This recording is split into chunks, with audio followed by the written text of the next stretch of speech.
నేను భోగి రోజు vlog post చేశాను కదా, దాని కంటిన్యూషన్ వీడియో అనమాట ఇది.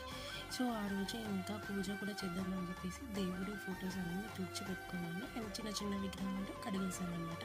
సో నేను దేవుడికి గంధం పెడుతుంటే మా పాప వచ్చి నాకు మాయిశ్చరైజర్ పెడుతుందనమాట. మీలో ఎంతమందికి అయోధ్య నుండి అక్షంతలు అయితే వచ్చాయి? మాకు కూడా వచ్చాయి. సో పూజ అయితే కంప్లీట్ అయింది. పాపకి అయ్యప్ప స్వామి ప్రసాదం కావాలంటే ఇంకా అది పెట్టేసా.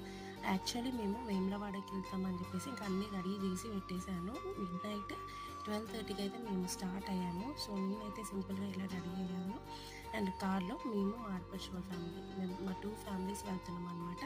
సో అక్కడికి వెళ్ళాక దర్శనం ఎలా అయింది, రష్ ఎలా ఉంది అని చెప్పేసి నేను ఇంకో బ్లాగ్లో పోషిస్తాను. నెక్స్ట్ దారిలో షామీర్పేట దగ్గర కొబ్బరికాయ కొట్టేసి ఇంకా దర్శనం చేసుకొని వేములవాడకి అయితే మిడ్ నైట్ 2:30కి 3 కల్లా రీచ్ అయ్యాము. నెక్స్ట్ ఈ బ్లాగ్ వాయిస్ అయితే చాలా లాంగ్ వచ్చింది, ఎందుకంటే హెల్త్ బాగాలేదు, అడ్జస్ట్ అవ్వండి అంతే.